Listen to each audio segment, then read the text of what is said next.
नमस्कार विद्यार्थी मित्रांनो, मी रमेश शिंगाडे यूपीएससी गाईडच्या प्लॅटफॉर्मवर आपल्या सगळ्यांचं स्वागत करतो। आज आपण एक डेमो लेक्चर घेऊन आलेलो आहोत आणि आपल्या सगळ्यांचा आवडता आणि सगळ्यात महत्त्वाचा टॉपिक जो डेमोक्रेसी म्हणजेच लोकशाही याच्यावर आज आपण चर्चा करणार आहोत।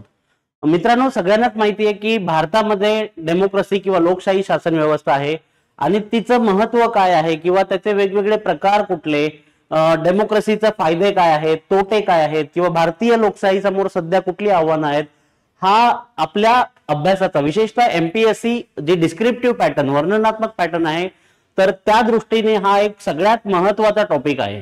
आणि जरी हा टॉपिक वाटायला सोपा असला तरी त्याच्यामध्ये बरेच वेगवेगळे पैलू आहेत आणि 100% तुम्हाला एमपीएससीचा जो मेन्सचा GS2 पेपर असणार आहे किंवा इव्हन एथिक्सचा पेपर असेल तर त्याच्यामध्ये आपल्याला या टॉपिकवर क्वेश्चन नक्कीच येऊ शकतात।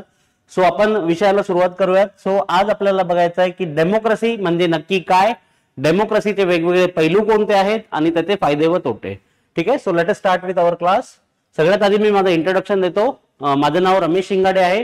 मी कॉलेज ऑफ इंजिनिअरिंग पुणे येथून BTech in electronics and telecommunication pass out झालेलो आहे। सिव्हिल सर्व्हिसेस म्हणजे यूपीएससी मध्ये माझे आतापर्यंत 3 इंटरव्ह्यू झालेले आहेत आणि 5 वेळा मी मेन्स दिलेली आहे आणि प्रत्येक वेळी मेन्सला प्रिलिम्सचा जो स्कोर आहे माझा कमीत कमी 20 ते 25 मार्क कट ऑफ पेक्षा जास्त आहेत।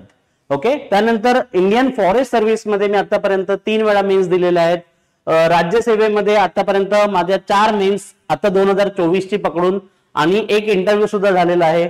आणि वेगवेगळ्या भारतभर ज्या वेगवेगळे इन्स्टिट्यूट आहेत प्रेस्टिजियस त्यामध्ये मी कमीत कमी 10 वर्षाचा माझा टीचिंग एक्सपिरियन्स आहे। सो ही झाली माझी बेसिक ओळख। So let us start with our topic. सगळ्यात पहिल्यांदा जेव्हा आपण डेमोक्रेसी म्हणतो किंवा लोकशाही हा शब्द आपण उच्चारतो आपल्या डोळ्यासमोर सगळ्यात पहिलं नाव येतं ते म्हणजे doctor Abraham Lincoln. Okay, so Abraham लिंकननी एक खूप सुंदर व्याख्या केलेली आहे लोकशाहीची। लोकशाही म्हणजे लोकांचे, लोकांसाठी व लोकांद्वारे चालवलेले शासन म्हणजेच लोकशाही। आता फ्रेंड्स, ही घासून गुळगुळीत झालेली डेफिनेशन असं म्हणावं लागेल, पण आपल्याला यातला जो मतितार्थ आहे तो बऱ्याच कमी विद्यार्थ्यांना समजतो। लोकांचे, लोकांसाठी व लोकांद्वारे। आता या प्रत्येक शब्दाला काही विशिष्ट अर्थ आहे। लोकांचे शासन म्हणजे काय तर जिथे सगळ्यात सुप्रीम ऑथॉरिटी ही लोक स्वतः असतात। तुम्ही जर भारताची राज्यघटना बघितली तिचा जो सरनामा आहे त्यातलं पहिलंच वाक्य काय आहे, आम्ही भारताचे लोक। म्हणजे मित्रांनो, एक गोष्ट लक्षात घ्या, या एका शब्दाची ताकद एवढी मोठी आहे की सरकार बदलण्याचं किंवा कितीही मोठं मेजॉरिटीतलं सरकार असू द्या त्याला लोकांच्या इच्छेप्रमाणेच काम करावं लागतं। जोपर्यंत लोकांचा विश्वास आहे किंवा जोपर्यंत लोकांची इच्छा आहे तोपर्यंतच ते सरकार काम करू शकतं किंवा सत्तेमध्ये राहू शकतं। याचं एक सुंदर उदाहरण, इंदिरा गांधी तुम्हाला माहित असतील, ज्या भारताच्या पंतप्रधान होत्या, प्रचंड मेजॉरिटीने निवडून आलेल्या होत्या जेव्हा 1971चं युद्ध झालं।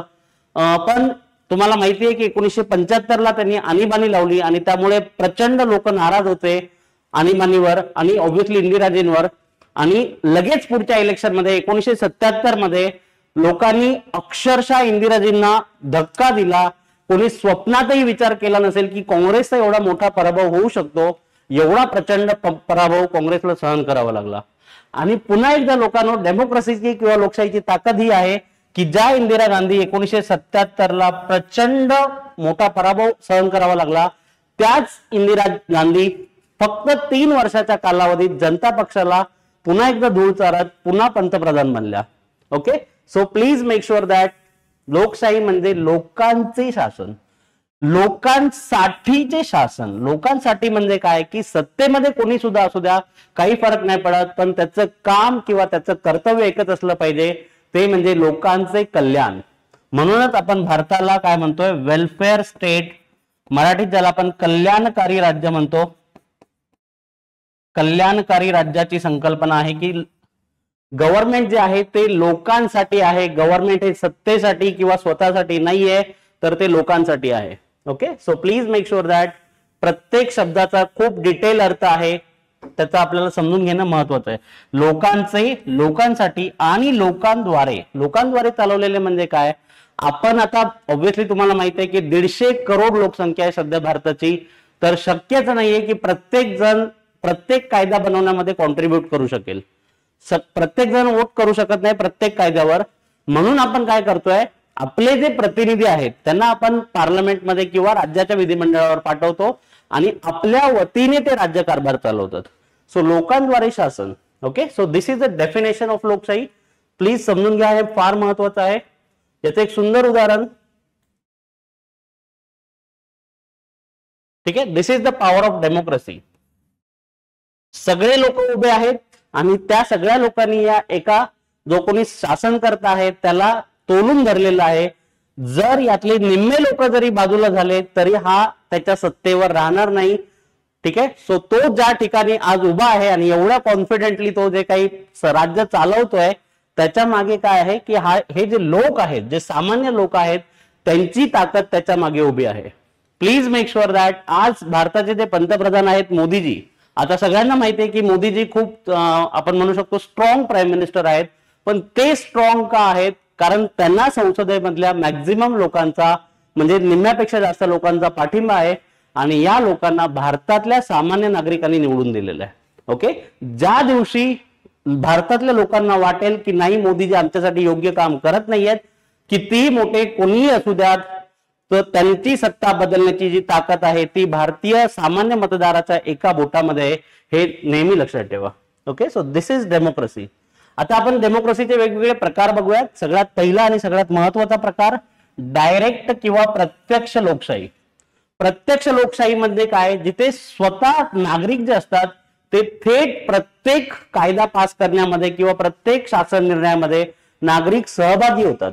उदाहरणार्थ जुन्या काळामध्ये जसं ग्रीसमध्ये किंवा ग्रीक जी राज्य होती वेगवेगळी, किंवा भारतामध्ये सुद्धा काही संघराज्य होती. सो त्याच्यामध्ये कसं होतं की कुठलाही निर्णय असेल तर तो सगळे जण एकत्र बसणार त्या राज्यातले नागरिक आणि ते मिळून निर्णय घेणार. पण आता सध्या ऑब्व्हियसली काही देश असे आहेत जिथे लोकसंख्या कमी आहे, स्वित्झर्लंड असेल किंवा युरोप मधले काही छोटे देश असे आहेत की जिथे हे शक्य होतं की सामान्य नागरिक प्रत्यक्ष शासन निर्णयामध्ये सहभागी होऊ शकतात. पण भारतामध्ये ऑब्व्हियसली शक्य नाहीये, कारण 150 करोड लोकसंख्या आहे आणि प्रत्येकाचं मत वेगवेगळं असू शकतं. जर सगळ्यांनी एकत्र येऊन निर्णय घ्यायचं म्हटलं तर भारतात निर्णय होणंच शक्य नाहीये. त्यामुळे भारताने प्रत्यक्ष कितीही चांगलं वाटत असेल प्रत्यक्ष डेमोक्रेसी, तरी सुद्धा भारताने काय केलेलं आहे, अप्रत्यक्ष म्हणजेच आपण ज्याला प्रातिनिधिक लोकशाही म्हणतो त्याचा स्वीकार केलेला आहे. ठीक आहे, so please make sure that की तुमचं जे प्रत्यक्ष लोकशाही आहे त्याच्यामध्ये काय असतं की लोकांचा थेट सहभाग असतो. आता इथे काही विशिष्ट साधनं दिलेली आहेत, जसं की रेफरंडम म्हणतो ज्याला, किंवा मराठीत आपण त्याला जनमत असं म्हणतो. सो जनमताचा म्हणजेच रेफरंडम. रेफरंडम म्हणजे काय, तर तुम्ही बघितलं असेल की एखादा विशिष्ट टॉपिक असेल तर त्याच्यावर सगळ्या लोकांचं मत घेतलं जातं. विशेषतः युरोपमध्ये देश छोटे आहेत, लोकसंख्या तुलनेने कमी आहे. सो तिथे काय पॉसिबल होतं की सगळे लोक, एखादा महत्वाचा निर्णय असेल गव्हर्नमेंटचा, सगळे लोक येणार आणि आपलं जे काही मत आहे ते गव्हर्नमेंट पर्यंत पोहोचवणार. त्याला आपण रेफरंडम किंवा मराठीत ज्याला जनमत असं म्हणतो.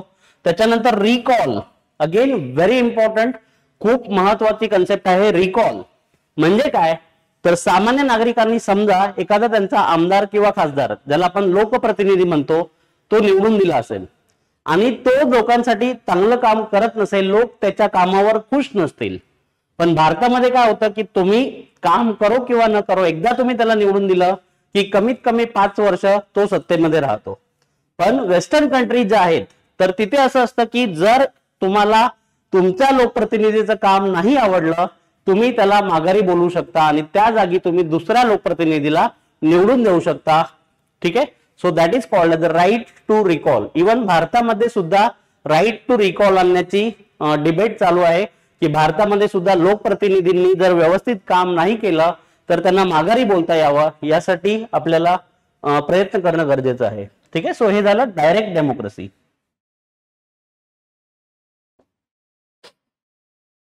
त्याच्यानंतर पुढचं आहे ते म्हणजे रिप्रेझेंटेटिव्ह किंवा इनडायरेक्ट डेमोक्रेसी, मराठीत ज्याला आपण प्रातिनिधिक किंवा अप्रत्यक्ष लोकशाही म्हणतो.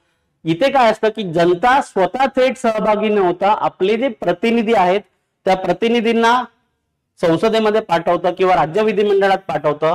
ज्याला आपण आमदार किंवा खासदार असं म्हणतो, आणि मग ते सरकार चालवतात. उदाहरणं भरपूर आहेत, भारत, अमेरिका, ब्रिटन. ठीक आहे. आता याच्यामध्ये सगळ्यात महत्वाचं वैशिष्ट्य काय आहे की प्रत्येक ठराविक वर्षानंतर इलेक्शन केलं जातं किंवा ज्याला सार्वत्रिक मतदान म्हणतो, त्याच्याद्वारे लोकप्रतिनिधी निवडले जातात. सो रेग्युलर इलेक्शन्स ही लोकशाहीची एक सगळ्यात मोठी ताकद आहे. दुसरी गोष्ट म्हणजे भरपूर सारे राजकीय पक्ष असतात आणि निवडणूक होते. अगेन आता निवडणुकीचं सगळ्यात महत्वाचं वैशिष्ट्य काय असतं? फ्री, मुक्त आणि निष्पक्ष.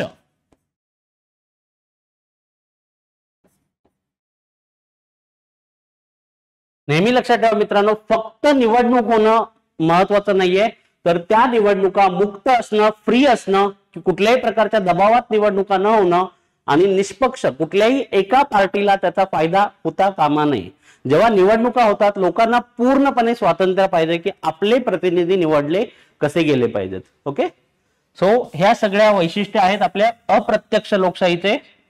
अगेन आता इथे 3 महत्वाचे स्तंभ असतात लोकशाहीचे. कायदे मंडळ, ज्याला आपण म्हणतोय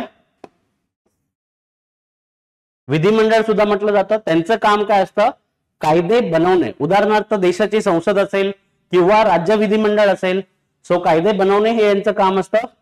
कार्यकारी मंडळ, ज्याला आपण गव्हर्नमेंट म्हणतो सोप्या भाषेमध्ये, केंद्रीय पातळीला समजा पंतप्रधान असेल, त्यांचं मंत्रिमंडळ असेल, राज्याच्या पातळीला मुख्यमंत्री असतात. सो हे जे सगळे आहेत ते कार्यकारी मंडळाचे सदस्य असतात. आणि थर्ड, न्यायपालिका. न्यायपालिकेचे काम जे आहे मित्रांनो ते अंपायर सारखं असतं की हे 2 खेळाडू आहेत, हे व्यवस्थित खेळतायत का, राज्यघटनेचे जे नियम आहेत त्या चौकटीत राहून आपला खेळ खेळतायत का किंवा आपलं काम करतायत का, हे बघण्याचं काम कोणाचं असतं? न्यायपालिकेचं. Okay. So this is indirect democracy.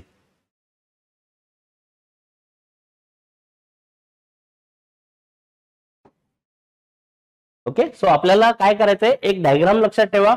दोन्ही डेमोक्रेसी म्हटलं की सगळ्यात पहिलं तर लोकांचं महत्व खूप आहे. सो दोन्ही डेमोक्रेसीमध्ये काय आहे? लोक आहेत. फक्त फरक काय आहे तर डायरेक्ट डेमोक्रेसी जेव्हा आपण विचार करतो तेव्हा लोक स्वतः प्रत्येक गोष्टीमध्ये वोट करतात आणि आपले कायदे किंवा नियम जे असतील ते बनवतात. ठीक आहे. त्याला आपण डायरेक्ट डेमोक्रेसी म्हणतो. इथे फक्त एक स्टेप वाढतीये की लोक मत देतात, आपले प्रतिनिधी निवडून देतात आणि ते प्रतिनिधी मग कायदे बनवतात. Okay. So that is the difference between प्रत्यक्ष आणि अप्रत्यक्ष लोकशाही.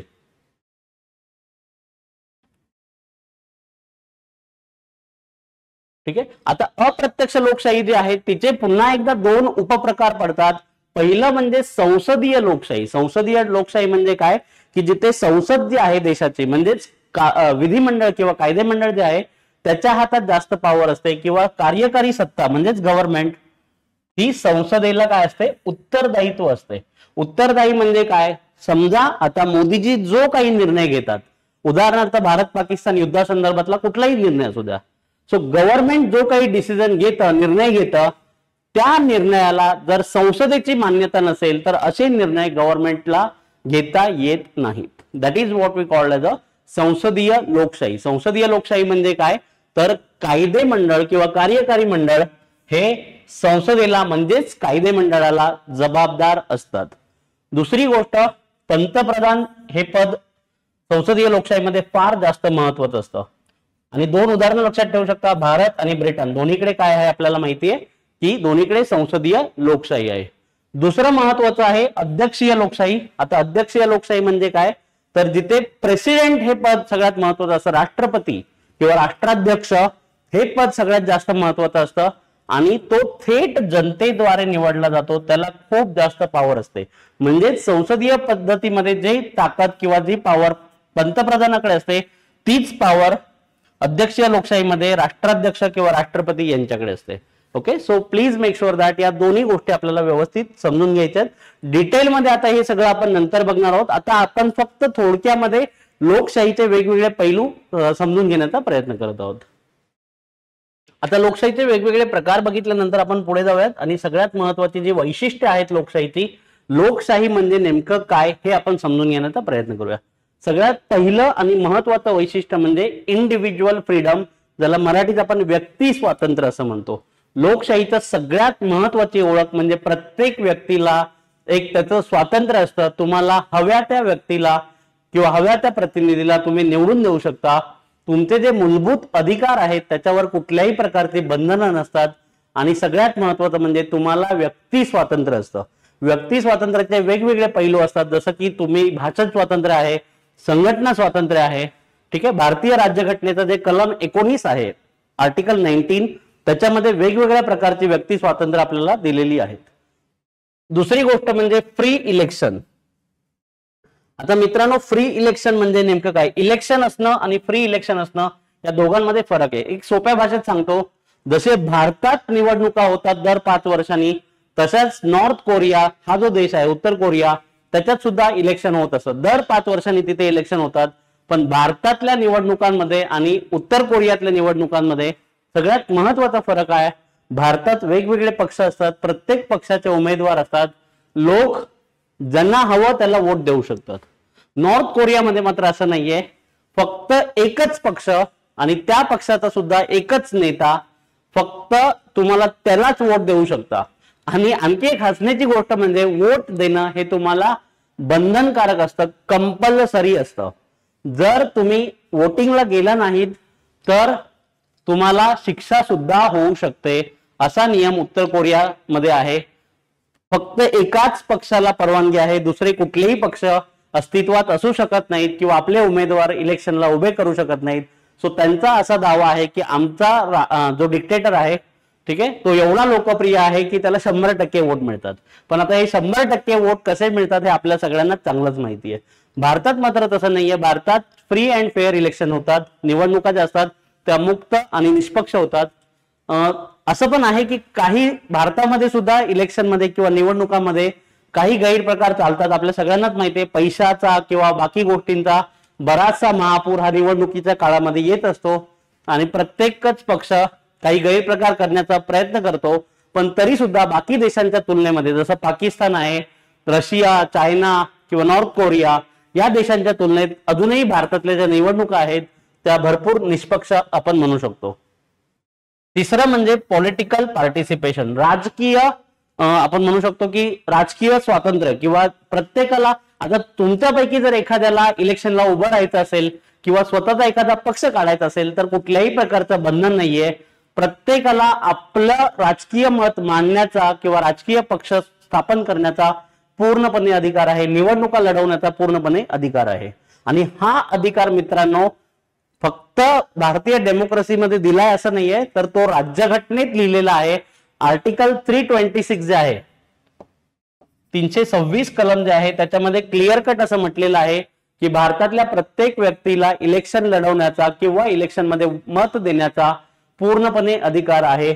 आणि हा UPSC मध्ये 2017ला विचारलेला क्वेश्चन आहे की मत देण्याचा किंवा निवडणुकीला उभं राहण्याचा अधिकार हा कुठल्या प्रकारचा अधिकार आहे, तर तो घटनात्मक अधिकार आहे, हे लक्षात ठेवा. त्याच्यानंतर peaceful change of the government. शांतता प्रिय पद्धतीने किंवा शांततेच्या मार्गाने आपण काय करतोय, 5 वर्षाला गव्हर्नमेंट बदलू शकतो. बदलायचं की नाही बदलायचा हा आपला प्रश्न आहे, पण तो बदलण्याची एक संधी आपल्याला दर 5 वर्षांनी मिळत असते. पाकिस्तानमध्ये जर तुम्ही बघितलं तर बऱ्याचदा असं होतं की गव्हर्नमेंट बदलायच्या आधी उठाव होतात किंवा जे लष्कर असतं, आता सध्या सुद्धा परिस्थिती अशीच आहे की त्यांचंच लष्कर आपल्या देशाच्या सरकारविरुद्ध उठाव करण्याचा प्रयत्न करत आहे. सो त्याच्यामध्ये बऱ्याचदा रक्तपात घडून येतो. किंवा बांगलादेश पण तुम्हाला माहित असेल, मागच्याच काही महिन्यापूर्वी काय झालेलं आहे, बांगलादेश मधलं सरकार हे लष्कराने उठाव करून बदलून टाकलेलं आहे. शेख हसीना यांचं जे सरकार होतं ते अशांततेच्या पद्धतीने काय केलेलं आहे, बदललेलं आहे. सो भारतात किंवा जिथे डेमोक्रेसी आहे, लोकशाही आहे, तिथे मात्र सरकार बदलतात पण शांतताप्रिय पद्धतीने. अगेन एक खूप सुंदर कोट आहे, power of bullet, power of ballot is much much more than power of bullet. म्हणजे काय, तर तुमची जी ईव्हीएम मशीन आहे त्याची जी पॉवर आहे ती बंदुकीच्या गोळीपेक्षा खूपच जास्त असते. तुम्ही शांतताप्रिय पद्धतीने फक्त एक बटन दाबून तुम्ही काय करू शकता, सरकार बदलू शकता. पॉप्युलर रिप्रेझेंटेशन, लोकप्रतिनिधित्व, लोक जे निवडतील, लोक ज्यांना आपले प्रतिनिधी म्हणून निवडून देतील तेच सरकार चालवणार. लिमिटेड गव्हर्नमेंट खूप महत्वाची कन्सेप्ट आहे. आतापर्यंत UPSC किंवा MPSC दोघांनी मिळून कमीत कमी 10 वेळा या कन्सेप्टवर क्वेश्चन विचारलेला आहे. लिमिटेड गव्हर्नमेंट म्हणजे काय, मर्यादित शासन व्यवस्था. मर्यादित शासन व्यवस्था म्हणजे काय, तर तुमचे कितीही आमदार खासदार निवडून येऊ द्यात. उदाहरणार्थ समजा महाराष्ट्रामध्ये 288 आमदार असू शकतात महाराष्ट्राच्या विधानसभेमध्ये. समजा हायपोथेटिकली सगळेच्या सगळे 288च्या 288 आमदार जे आहेत ते एकाच पक्षाचे जरी निवडून आले, मग तो पक्ष असं म्हणू शकतो का की आता आम्हाला जे पाहिजे ते आम्ही करणार? तर अजिबात नाही. कितीही आमदार किंवा कितीही खासदार निवडून आले तरी सुद्धा एक बाउंड्री आखलेली आहे, एक चौकट आखलेली आहे, ज्या चौकटीचं नाव आहे कॉन्स्टिट्यूशन ऑफ इंडिया, म्हणजेच भारताची राज्यघटना. या चौकटीच्या आत राहूनच तुम्हाला जे काही करायचंय, राज्यकारभार करायचा आहे, तो तुम्ही करू शकताय. कधीही लक्षात ठेवा, तुमचं कितीही पॉवरफुल शासन दिसत असेल, आमदार खासदारांची संख्या कितीही असेल, तरी सुद्धा तुम्हाला अमर्यादित अधिकार मिळत नाहीत. शासन व्यवस्था ही नेहमी लक्षात ठेवा काय असते, मर्यादितच असते. त्याच्यानंतर फ्री प्रेस, वृत्तपत्र स्वातंत्र्य किंवा ज्याला आपण मीडिया म्हणतो. ठीक आहे, तुम्हाला माहितीच असेल मीडिया जो आहे तो लोकशाहीचा चौथा स्तंभ म्हटला जातो. सो ऍटलिस्ट आता सध्या मीडिया स्वतः काय करते तुम्हालाही माहिती आहे, मलाही माहिती आहे, बट तरी सुद्धा भारतामध्ये मीडियाचं स्वातंत्र्य जे आहे त्याला फार जास्त महत्व आहे. आणि जरी आता मुख्य मीडिया जो आहे तो जरा येण्यासारखं करत असला तरी सुद्धा सोशल मीडियाचा रोल सुद्धा तेवढाच महत्वाचा आहे. युट्यूबवर कितीतरी असे चॅनल आहेत जे गव्हर्नमेंटला क्रिटिसाइज करतात किंवा गव्हर्नमेंटला आपलं काम योग्य पद्धतीने करायला भाग पाडत असतात. ठीक आहे, ज्युडिशियल इंडिपेंडन्स, लोकशाहीचं आणखी एक महत्वाचं वैशिष्ट्य म्हणजे निष्पक्ष न्याय व्यवस्था किंवा इंडिपेंडन्स, स्वतंत्र न्यायपालिका. आता हे न्यायपालिकेचं जे स्वातंत्र्य आहे ते खूप जास्त महत्वाचं आहे. जेव्हा कायदे मंडळ किंवा कार्यकारी मंडळ एखादा चुकीचा निर्णय घेत असतील किंवा एखादी चुकीची गोष्ट करत असतील, तेव्हा न्यायपालिका ही थर्ड अंपायरच्या भूमिकेमध्ये असते आणि लोकांच्या हक्कांचं संरक्षण करणं किंवा राज्यघटनेचं संरक्षण करणं याची जबाबदारी न्यायपालिकेची असते. आता तुम्ही विचार करा, जर एखाद्या देशामध्ये डेमोक्रेसी नसेल तर तिथे न्यायपालिका ही स्वतंत्र नसते. तिथे जो कोणी डिक्टेटर असेल किंवा जो कोणी राज्यप्रमुख असेल त्याचं तळवे चाटण्याचं काम ही न्यायपालिका करत असते. बट भारतात मात्र अशी पद्धत नाहीये. भारतामध्ये अजून सुद्धा न्यायपालिका, तुम्ही जॉली LLB नावाचा एक पिक्चर असेल तो तुम्ही बघितला असेल, त्याच्यात काय म्हटलेलं आहे की भारतामध्ये किती न्यायपालिकेला लोक भले नावं ठेवत असतील, पण जेव्हा दोन माणसांमध्ये भांडणं होतात तेव्हा तो काय म्हणतो, मी तुला कोर्टात बघून घेईल. म्हणजे कुठे ना कुठे अजूनही आपल्या अंतरात्म्याला विश्वास आहे की शेवटचा पर्याय आपल्याला न्यायपालिका असणार आहे. त्याच्यानंतर मेजॉरिटी रूल.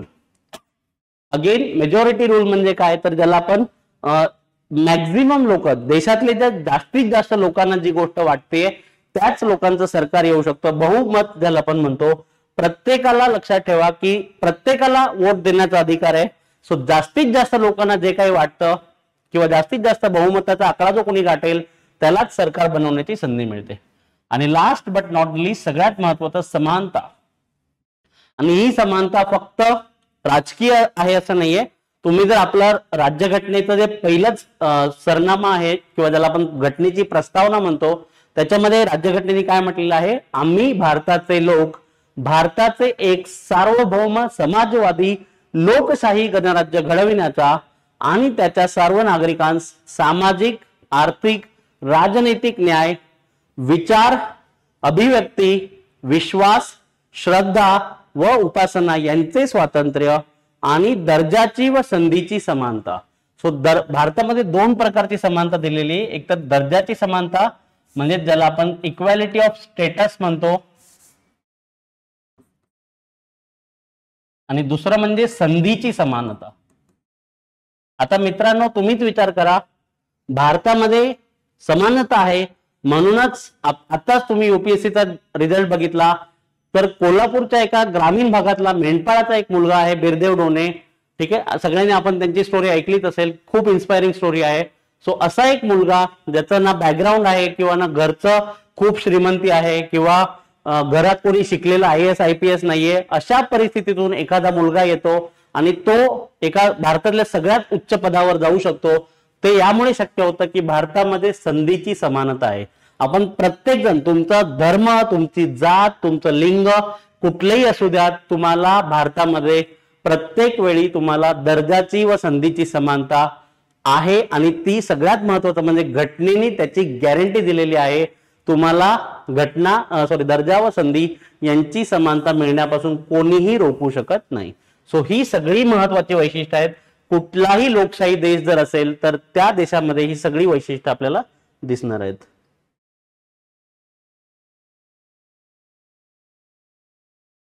आता भारतातल्या लोकशाहीची काही मुख्य वैशिष्ट्य आपण बघूयात.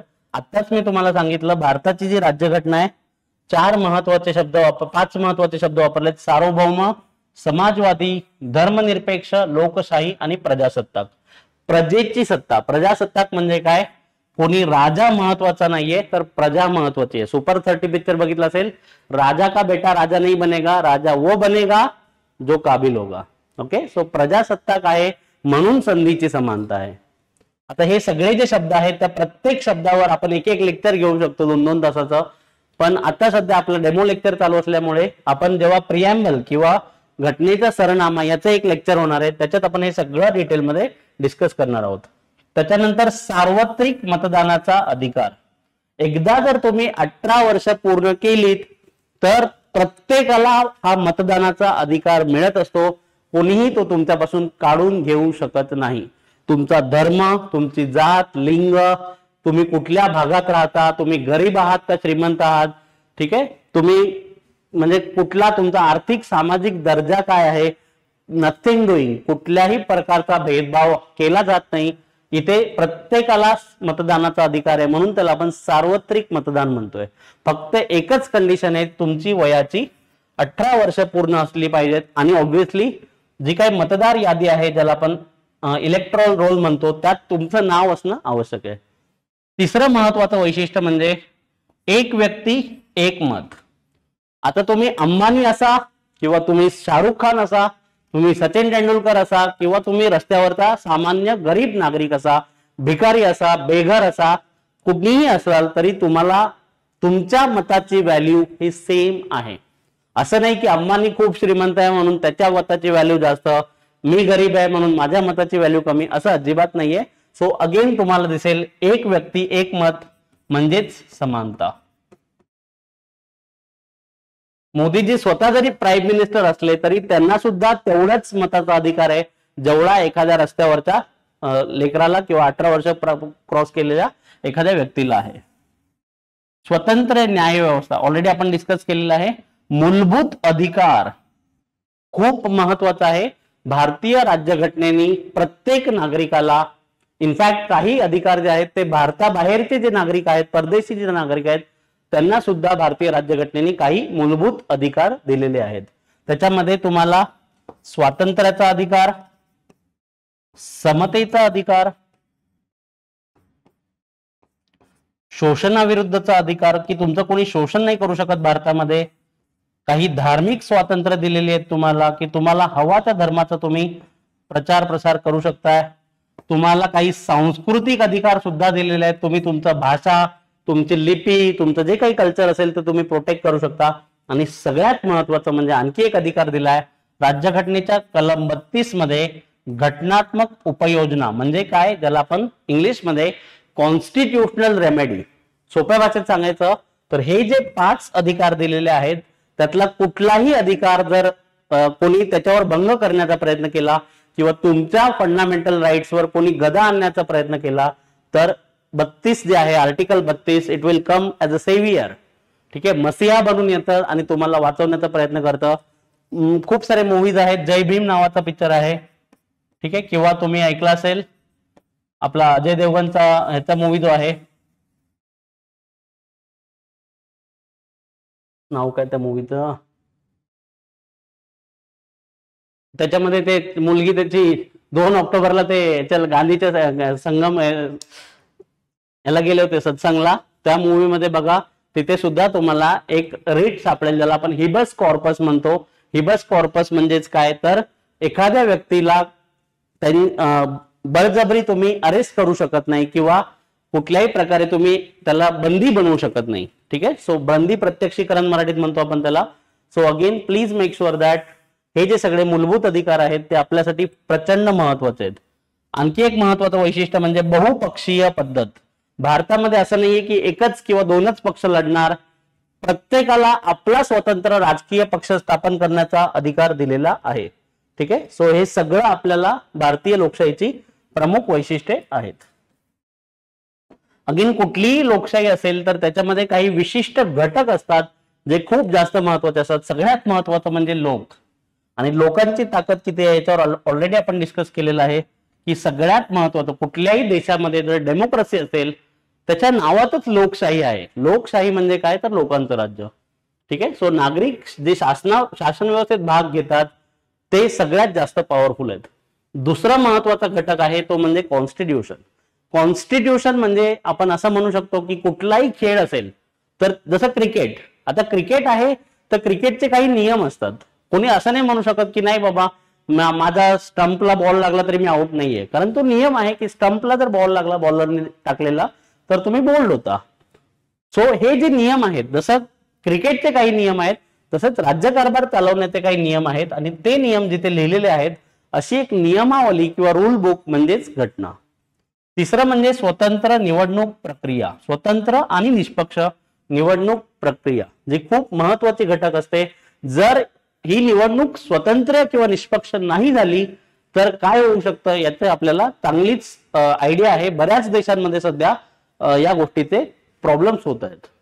मीडिया ऑलरेडी आपण बघितलं, जी समाज माध्यम आहेत चौथा स्तंभ आहे. का चौथा स्तंभ आहेत? कारण जनतेला आपला आवाज व्यक्त करण्याची संधी किंवा त्यांचं जे व्यक्ती स्वातंत्र्य आहे, भाषण स्वातंत्र्य आहे ते मांडण्याची संधी ही मिळत असते मीडियामधून. ज्युडिशरी ऑलरेडी आपण बघितलंय, आणि विरोधी पक्ष, जेवढा सरकार चालवणारा जो पक्ष आहे, सत्तारूढ पक्ष जो आहे तो जेवढा महत्वाचा आहे तेवढाच महत्वाचा विरोधी पक्ष असतो. कारण विरोधी पक्ष हा सत्तेवर नियंत्रण ठेवण्यासाठी खूप महत्वाचा रोल प्ले करत असतो.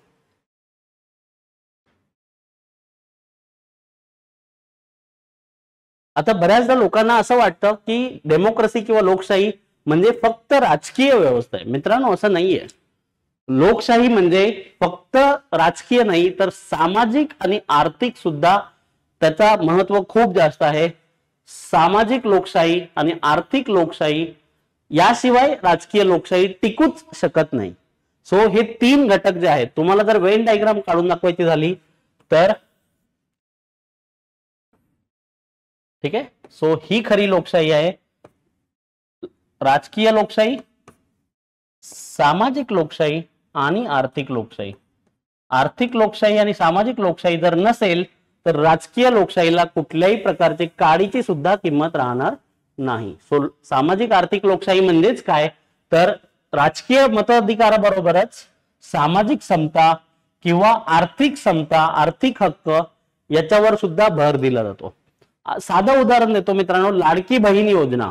आता लाडकी बहीण योजना हे काय आहे तर एक प्रकारे सामाजिक आणि आर्थिक लोकशाहीचं एक उदाहरण आहे की ज्या महिलांवर प्रचंड प्रमाणात अन्याय होत राहतात. इव्हन तुम्ही बघितलं जॉब मिळताना सुद्धा त्यांना भेदभाव केला जातो महिलांबरोबर.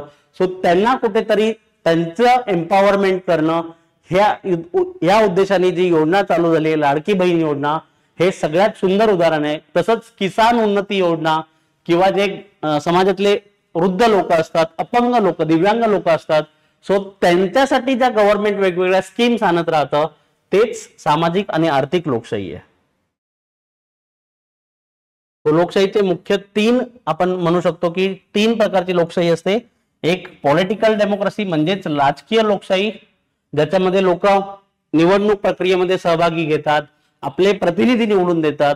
दुसरा आहे सामाजिक लोकशाही, उदाहरणार्थ जे समाजातले वंचित घटक आहेत, शेड्यूल कास्ट, शेड्यूल ट्राईब्स, महिला, बालक, वृद्ध व्यक्ती, दिव्यांग व्यक्ती, थर्ड जेंडर व्यक्ती, सो त्यांचं एम्पॉवरमेंट किंवा त्यांचं जे सबलीकरण आहे त्यालाच आपण सामाजिक लोकशाही म्हणतोय. आणि तिसरं आहे आर्थिक लोकशाही, प्रत्येकाला आर्थिक प्रगती करण्याची समान संधी उपलब्ध करून देणं. एखादा जर जॉब असेल, उदाहरणार्थ IAS IPS किंवा तुमचं डेप्युटी कलेक्टर DYSP, सो जर असं गव्हर्नमेंटने डिक्लेअर केलं किंवा असं घोषित केलं की DYSP पदासाठी महिलांना आम्ही अलाउ करणार नाही, ठीक आहे, सो ऑब्व्हियसली दॅट इज, याला लोकशाही म्हणणार आहे का आपण? अजिबात नाही. सो कुठल्याही प्रकारच्या समान आर्थिक संधी मिळणं म्हणजेच आर्थिक लोकशाही. ओके, सो या सगळ्या गोष्टी आपल्यासाठी फार महत्वाच्या आहेत. MPSC मेन्स मध्ये जर क्वेश्चन आला तर तुम्ही अशा प्रकारे डायग्राम काढू शकतं. तुम्हाला खूप चांगले मार्क मिळतील जर तुम्ही डायग्राम काढल्यात किंवा आपले जे विचार आहेत ते व्यवस्थित व्यक्त केलेत. आता काही तत्व असतात, काही प्रिन्सिपल्स असतात सामाजिक आणि आर्थिक लोकशाहीचा. सगळ्यात महत्वाचं म्हणजे समान संधी.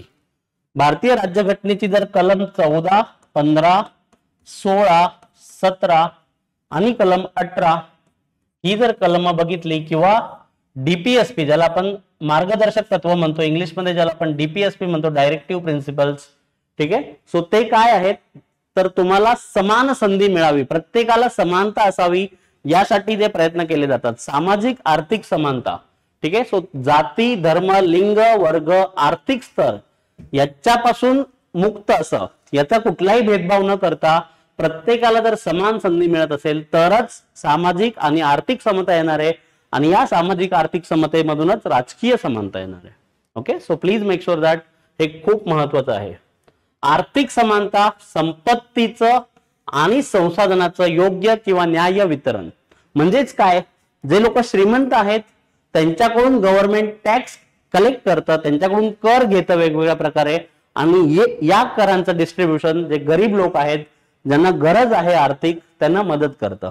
सो याच्यात काय आहे, रिडिस्ट्रीब्युशन किंवा आपण त्याला पुनर्वितरण असं म्हणतो.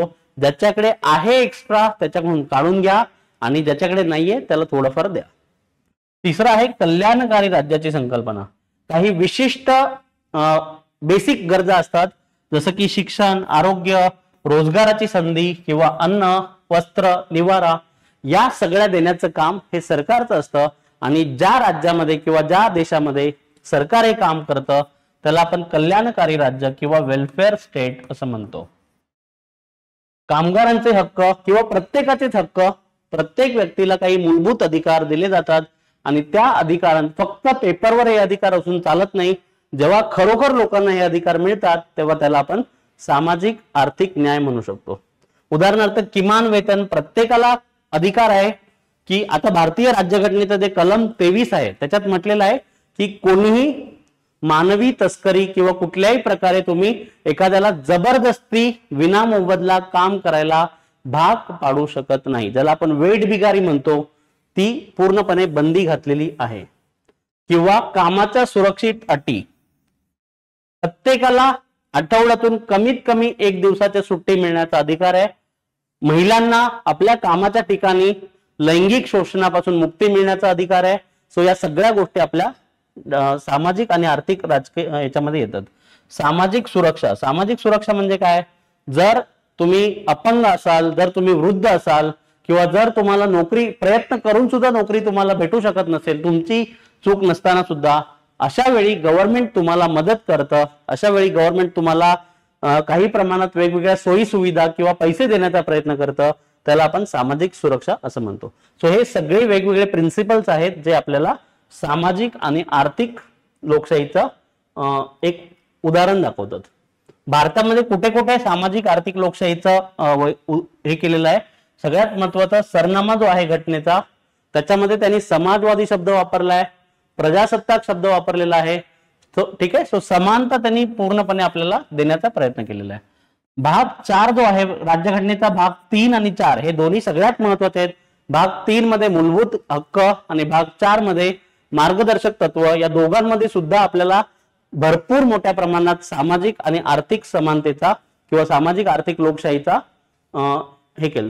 भाग 3 जो आहे तो मुख्यतः राजकीय लोकशाही संदर्भात आहे, पॉलिटिकल डेमोक्रेसी, आणि भाग 4 जो आहे तो सामाजिक व आर्थिक लोकशाही बद्दल आपल्याला वेगवेगळे अधिकार देतो.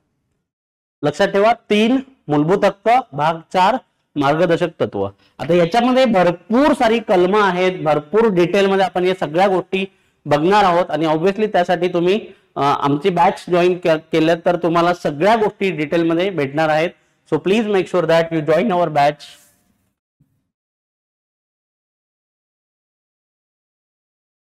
आता आपल्याला हे बघायचं आहे की सगळ्यात महत्वाचे 2 व्यक्ती जे आहेत भारतातले, महात्मा गांधीजी आणि डॉक्टर बाबासाहेब आंबेडकर, ज्यांना आपण भारतीय राज्यघटनेचे जनक किंवा मुख्य शिल्पकार असं म्हणतो.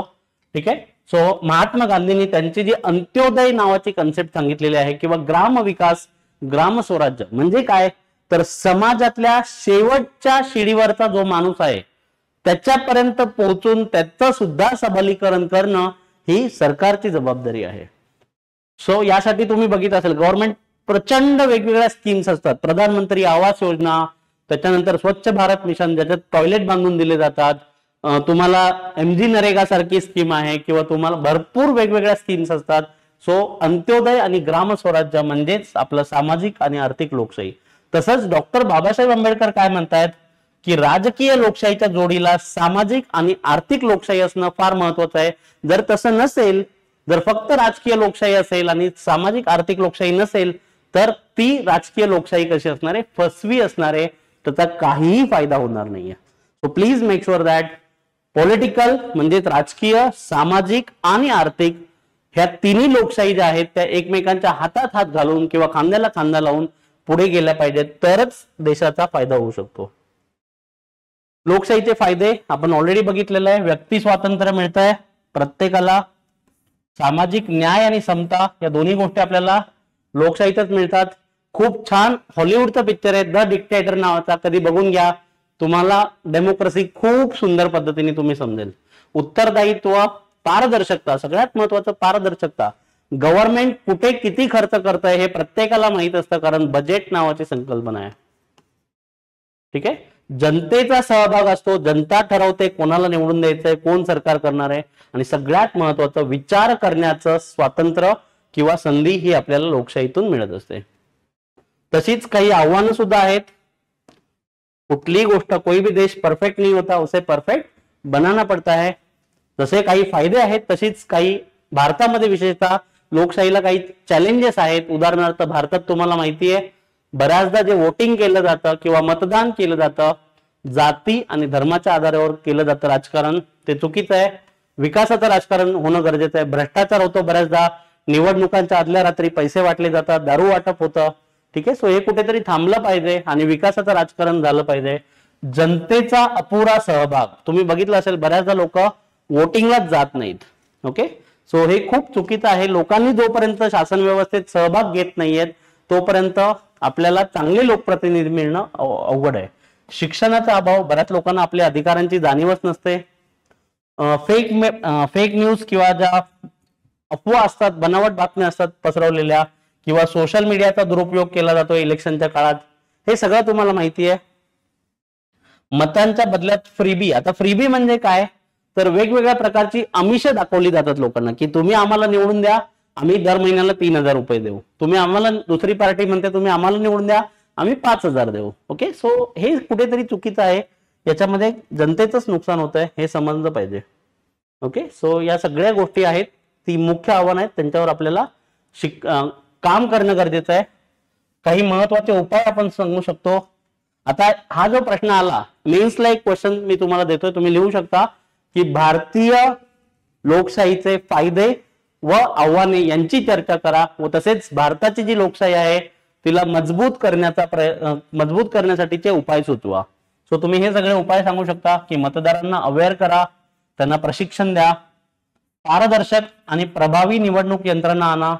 ईव्हीएमचं जे काही तुम्हाला माहिती आहे, सध्या ईव्हीएम वर बरेच प्रश्न उठवले जात आहेत, सो त्याच्यावर सुद्धा गव्हर्नमेंटनी काहीतरी करणं भाग आहे. नागरी समाज जो आहे तो पॉवरफुल असला पाहिजे. लोकांच्या हातात, लोक स्वतः जर जागरूक असतील तर ऑब्व्हियसली त्याचा खूप चांगला फायदा होतो. जे प्रसार माध्यम आहेत, मीडिया ज्याला आपण म्हणतो, तो निष्पक्ष आणि स्वतंत्र असणं खूप जास्त आवश्यक आहे.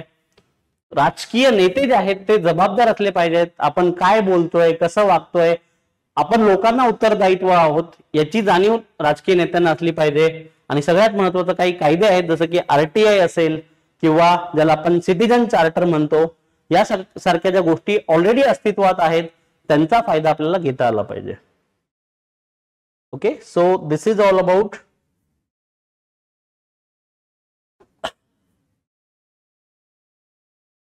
सो इन कन्क्लुजन, तुमचे मेन्स जे आन्सर आहे त्याच्यामध्ये कन्क्लुजन मध्ये तुम्ही म्हणू शकता की लोकशाही ही केवळ एक शासन पद्धती नाहीये. मुळात हे लक्षात घ्या की लोकशाही म्हणजे फक्त 5 वर्षातून एकदा इलेक्शनला गेलो, बटन दाबलं, ते पण बरेच लोक ते पण नाही करत, असं नाहीये. ती फक्त एक शासन पद्धती नाहीये, तर ती एक जीवनशैली आहे.